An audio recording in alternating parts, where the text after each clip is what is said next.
My name's Elena, and if you told me a year ago that I'd one day be signing my best friend's paycheck, I would have laughed at you. Because back then, Grace and I were inseparable. Two girls who dreamed big, hustled hard, and promised we'd climb the corporate ladder together. We started at Barton and Vale Marketing, two bright-eyed assistants who stayed late and lived off cold coffee and hope. 8 years later, I was managing a small digital team, and Grace was right beside me in client relations. We used to joke that one day, we'd have corner offices across from each other. Then one Monday morning, everything I'd built cracked. The email came at 9:02 a.m. Please meet with HR and your department head at 10 o'clock. That's it. No explanation. No warning. Just dread disguised as professionalism. At 10 o'clock sharp, I sat across from my boss, who couldn't quite meet my eyes, while the HR rep read a line about departmental restructuring. That word, restructuring, sounds clinical, but what it really means is, you're disposable now. They said the decision wasn't personal, that my role was being absorbed. I smiled, nodded, and said, I understand. But I didn't. Not really. I spent that afternoon boxing at my desk, the little cactus that never grew, the mug that said World's Okayest Manager, and a framed photo of me and Grace at last year's conference. We were laughing, arms around each other, faces flushed from champagne and victory. That picture hurt the most. When I got home, I called her. She picked up, her voice bright and airy. Hey, Len, what's up? I got laid off, I said, forcing calm into my voice. Silence. Then a light, awkward laugh. Wait, you? You're kidding, right? I wish I was. Grace whistled. Wow. I mean, that's crazy. You were like the most organized person there. She paused. Guess they're cutting costs, huh? Something in her tone twisted in my chest. It wasn't pity. It was amusement. Before I could respond, she said, Anyway, I've got to head to this client dinner, but we'll talk soon, okay? She hung up before I could say another word. That night, my apartment felt smaller than usual. The silence was heavy, and every email notification made my heart jump. I opened my laptop, pulled up my resume, and just stared at the blinking cursor. For the first time in years, I didn't know who I was without my job. And underneath all the fear and confusion was that echo, Grace's laugh. Soft, dismissive, unforgettable. A week later, she posted on LinkedIn. A picture of her at our old office rooftop, champagne glass in hand, captioned, Hard work pays off. Officially promoted to senior client director. So grateful for this journey. Hashtag women in business, hashtag boss moves. I zoomed in. I recognized everyone, my old team, my old office. It was the same spot where I'd stood for my birthday photo last year. That's when I realized my role hadn't been absorbed. It had been handed over. I wanted to hate her, but mostly, I hated myself for trusting her so blindly. Still, I tried to move on. I freelanced, built campaigns for small businesses, taught myself analytics, data tools, and automation systems. Slowly, my confidence began to regrow. And then, one morning, while sipping coffee at my tiny kitchen table, I got an email from a mid-sized agency downtown, Helios Digital. They heard about my freelance results through a client referral. They wanted someone to restructure their marketing department and rebuild team strategy. 6-month contract. Great pay. Autonomy. I said yes before finishing my coffee. My first week at Helios felt like a second chance. The people were friendly but tired, like the company had been running on fumes. I studied reports, met team leads, and started mapping what needed fixing. Then, during a late-night review of the client directory, I froze. Grace Whitman, Client Relations Lead. My hands went still on the keyboard. For a second, I thought maybe it was another Grace. But when I clicked her profile, her smiling face stared back. The same one that had laughed when I said I lost my job. I sat there in the dim light, letting out a breath I didn't realize I was holding. Well, I whispered. Looks like the universe isn't done yet. That Friday, there was a full department meeting in the glass conference room. I arrived early, laptop under my arm, coffee in hand. The CEO smiled when he saw me. Everyone, please welcome Elena, he said. She's joining us as a senior consultant to help us restructure and stabilize the marketing division. Applause. Friendly smiles. Then the door opened.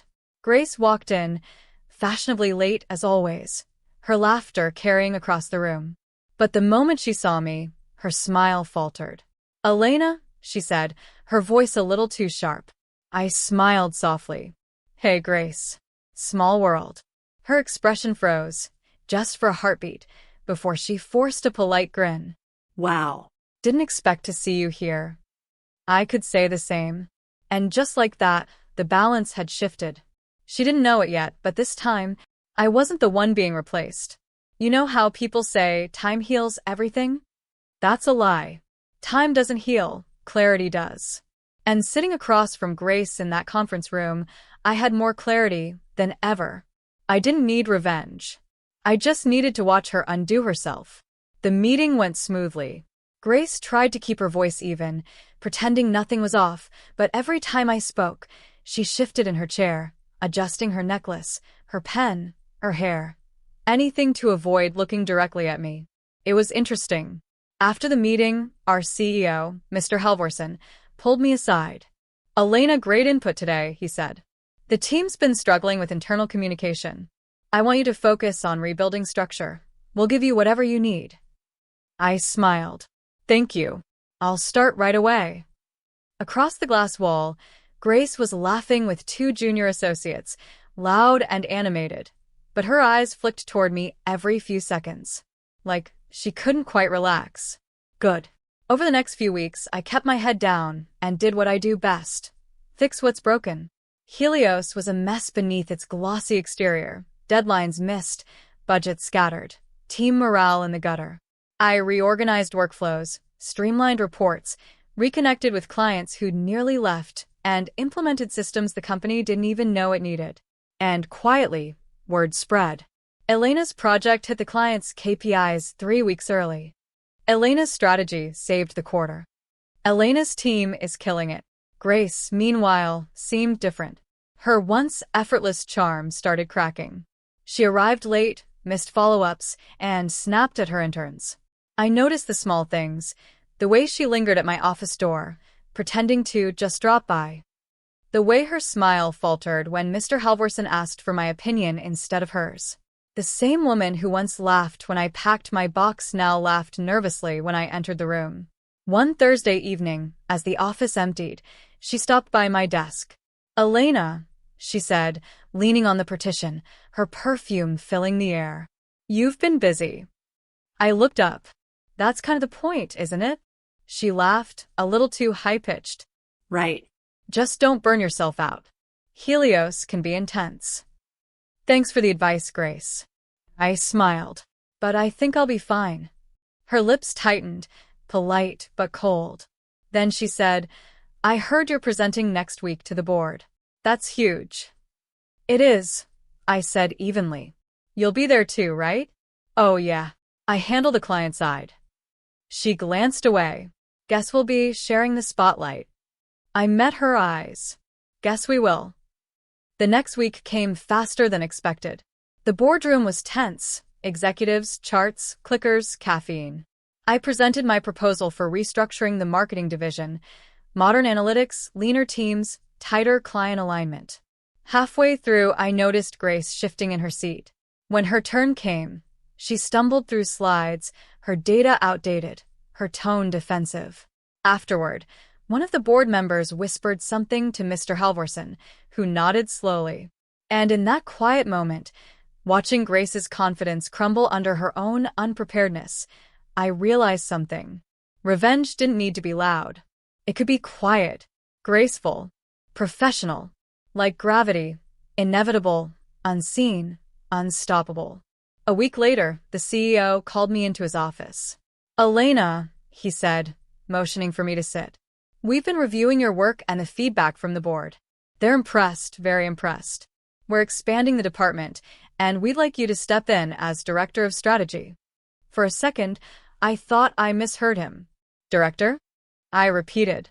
He nodded. Official offer letters coming tomorrow. Congratulations. I left the office in a daze. Not the kind of dizzy disbelief you feel when you win the lottery, but the quiet realization that maybe, just maybe, the universe does keep receipts. When I stepped out of the elevator, Grace was there, phone in hand. She looked up, smiling faintly. "Hey, Elena," she said. "Busy day?" I hesitated. "You could say that." She tilted her head, reading me. "You look happy. Just had a good meeting." "With who?" I smiled. "You'll find out soon." That weekend, I sat by my window, coffee in hand, and thought about everything. About the girl who once drove me to interviews, who stayed up late brainstorming campaigns, who laughed when I lost everything. And I realized I didn't hate Grace anymore. Because she wasn't my competition anymore. She was my lesson. Monday morning came. Everyone gathered in the main hall for the quarterly briefing. Mr. Halvorsen stood at the front, smiling. "As you all know," he began, "Helios is evolving. We've seen tremendous improvement in the last quarter, and we're making leadership adjustments to reflect that progress." Grace stood near the back, arms crossed, expression guarded.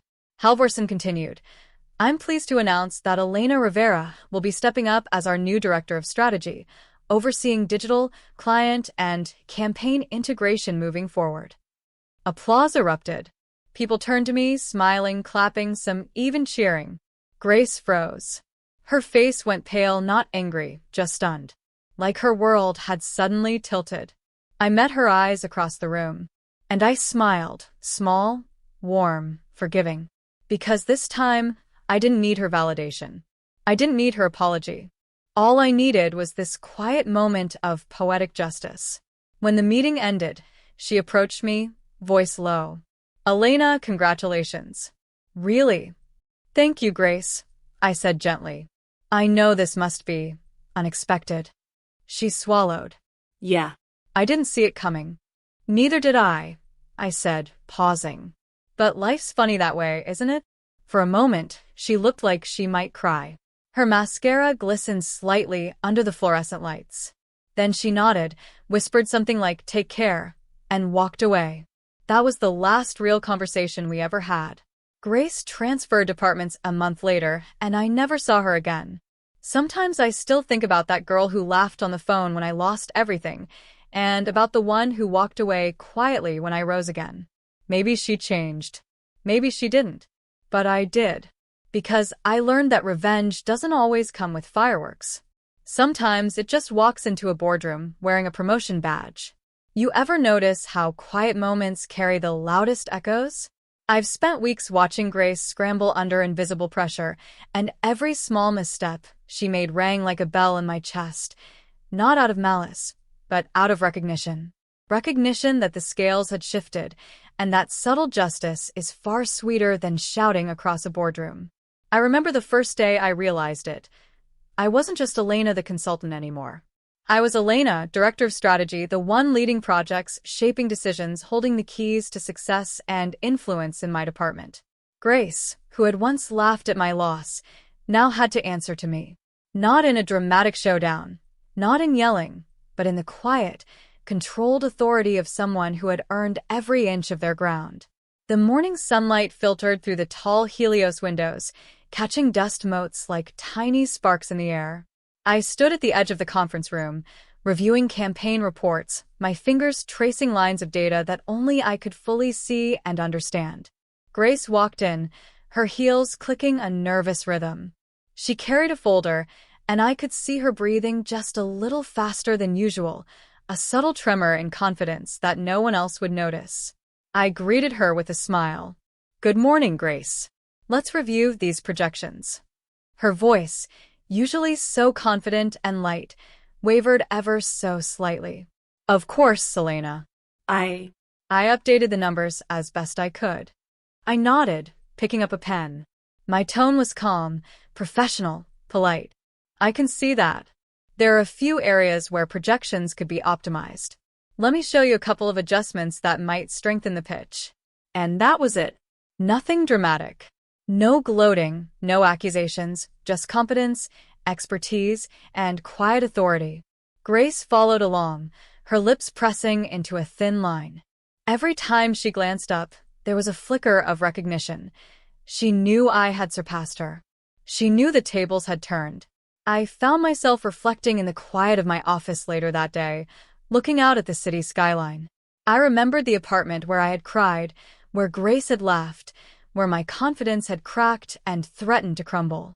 And now, here I was, not shouting or making a spectacle, but sitting quietly with my authority intact. The thought made my chest swell, not with vindictiveness, but with the satisfaction of reclaiming my story. Sometimes revenge isn't a shout. Sometimes revenge is the soft hum of a computer in a sleek office, the subtle rearrangement of priorities, the calm control of projects and processes that others assumed they could manipulate. That's the kind of revenge I had cultivated, the kind that made Grace feel the consequences without me ever raising my voice. There was a Friday afternoon, weeks later, that really sealed it. Our department had landed a major client, a lucrative account that Grace had been managing before I arrived. She approached me, folder in hand, smiling nervously. "Elena, I could really use your guidance on the Thompson account," she said. I tilted my head, meeting her eyes. There was no malice in my gaze, no triumph. Just professionalism. "Of course, Grace. Let's go over the deliverables together." We sat side by side, reviewing charts and strategies. I suggested a few adjustments, subtly guiding the client proposal in a direction that strengthened our team's position. Grace followed my lead, nodding, typing notes. But the truth was obvious to both of us. The authority had shifted, and she had to acknowledge it quietly. By the time the meeting ended, Grace left with a polite, restrained smile. No arguments. No complaints. The acknowledgement of her place in the hierarchy, and mine, was clear, unspoken, perfectly quiet. That's all I needed. Later, I wandered down the hall to my office, the floor polished and gleaming. My heels clicked a steady rhythm, echoing in the quiet space, almost like punctuation on a sentence I had been writing for months. I poured myself a cup of coffee and, for a moment, just stared out the window. I thought about power, not the loud, abrasive kind, but the kind that comes from knowledge, patience, and steady competence. The kind that doesn't need dramatics to be felt. I thought about Grace, the friend who once laughed at me, who underestimated my resilience. And I realized the truth. My satisfaction didn't come from punishing her. It came from proving myself, quietly, consistently, undeniably. The office outside hummed with activity, but inside, everything felt calm. I had reclaimed my dignity. I had reclaimed my confidence. And more importantly, I had done it in a way that reinforced the professional I had always been, rather than turning into someone I didn't recognize. Even the board noticed. Mr. Halvorsen, the CEO, stopped by my office one afternoon. He leaned against the doorframe, smiling. "Elena, the way you handled the Thompson account, seamless. Grace mentioned she appreciated your guidance, and the client is thrilled. But you really elevated the presentation." I smiled politely, nodding. "Thank you, sir. Just doing my job." But inside, I savored it. Not because I wanted Grace to feel small, but because the universe had delivered the justice quietly, professionally, and perfectly. My work spoke louder than any confrontation ever could. Weeks passed. Grace's frantic attempts to keep up with deadlines, her nervous glances in meetings, even her carefully curated emails, all of it reminded me that sometimes the smallest, quietest gestures of justice are the most profound. And I didn't have to orchestrate a single one. She simply experienced the consequences of underestimating someone. One afternoon, I stood at my window, looking out at the skyline again. I poured myself a second cup of coffee and thought about the path I had walked, the shock of losing my job, the sting of betrayal, the nights of rebuilding, the weeks of subtle, quiet observation. I realized then that revenge had never been about making Grace feel small. It had been about standing tall, reclaiming my power, and letting the natural order unfold. And that, in itself, was more satisfying than any dramatic showdown could ever be. The day ended with the office emptying slowly. I sat at my desk, reviewing tomorrow's agenda, when Grace's office door closed with a soft click. She left for the evening without fanfare. And for the first time in months, I felt complete emotional closure. I had rebuilt. I had reclaimed. I had risen. Not with anger, not with shouting, but with quiet confidence, subtle karma, and professional authority. Sometimes I think about the friend who laughed when I fell. I don't harbor resentment. I only remember the lesson. Life has a way of balancing itself, quietly, perfectly, and with poetic justice. And in the polished, sunlit conference rooms of Helios Digital, I finally felt the peace of a reckoning that didn't need drama. You ever feel a story and not with a bang, but with a calm, steady exhale? That's what closure felt like to me. Not fireworks, not applause, just stillness, the kind that settles in when justice has quietly done its work. Months passed, and the office changed around me. New faces came in, new campaigns were launched, and the hum of Helios Digital began to carry my rhythm. I had built something solid, not just a title but a foundation of respect. My team trusted me, clients sought me out, and the board relied on my calm efficiency. Grace, she was still here, though less visible. I'd see her passing by in the corridors, clutching folders, always polite. The brightness in her eyes, that confident spark she once used to overshadow me, had softened into something humbler, quieter. One morning, HR sent out a department-wide email. Effective next month, Grace will be transferring to our regional branch in Denver to lead a smaller client division. The office buzzed with polite congratulations, but I just stared at the screen. My coffee sat cooling beside me. It wasn't triumph I felt, just quiet, rounded closure. Life had done what it always does. Rearranged the pieces until balance returned. Grace came to see me that afternoon. She stood at my doorway, hesitant, a small smile on her face. "Elena," she said, "I just wanted to say thank you for being professional, for not making things harder." Her tone was soft, sincere. I nodded, offering a calm smile. "You've done good work here, Grace. I'm sure Denver will appreciate you." For a moment, the air between us was still, heavy, but not bitter. There was no need to revisit the past, no need for apologies or explanations. The silence carried everything we both understood, what had been broken, what had been rebuilt, and how life had quietly evened the score. She nodded once more, then turned to leave. The sound of her heels faded down the corridor until it was swallowed by the usual office noise, printers, phones, the distant hum of conversation. And just like that, the story that had once felt so heavy ended with the simplest of gestures, a door closing softly. Weeks later, on a Friday evening, I stayed late in the office. The city stretched out below, lights flickering like scattered stars. My reflection stared back at me from the glass, calm, self-assured, a woman who had learned the art of letting life handle the reckoning. I walked to the window, holding my coffee, and thought about the girl I'd been when I packed at my desk all those months ago, heartbroken, humiliated, clinging to a cardboard box of memories. That girl didn't know she was walking straight into transformation. Grace's laughter had once echoed in my mind like a wound. Now it was just another sound in the background of a larger, more beautiful story, a story where I didn't need to shout to be heard or fight to be seen. I had let karma whisper on my behalf. In meetings now, people looked to me for direction. "Elena, what do you think? Elena, should we greenlight this?" And each time, I spoke with calm certainty, not to prove anything, but because I finally believed in my voice. I wasn't trying to be above anyone. I was simply standing where I belonged. Sometimes I caught myself smiling during quiet moments, at the hum of the copier, the click of my pen, the taste of freshly brewed office coffee. They were all small symbols of normalcy, but to me they were reminders. Peace doesn't come from payback. It comes from reclaiming control. Grace's desk stood empty now, her nameplate gone. Someone new had taken the spot, a fresh intern with nervous eyes and a stack of sticky notes. I trained her gently, remembering how harsh words can echo longer than kindness. And as I finished explaining a campaign outline, she looked at me and said, "You're really good at this. It must feel amazing to be in charge." I smiled, but not the kind of smile that needs to prove anything. It feels right, I said. That's better than amazing. That night, as I shut down my computer, I recorded the final thought I'd later share with my audience, because by now, storytelling had become my quiet passion.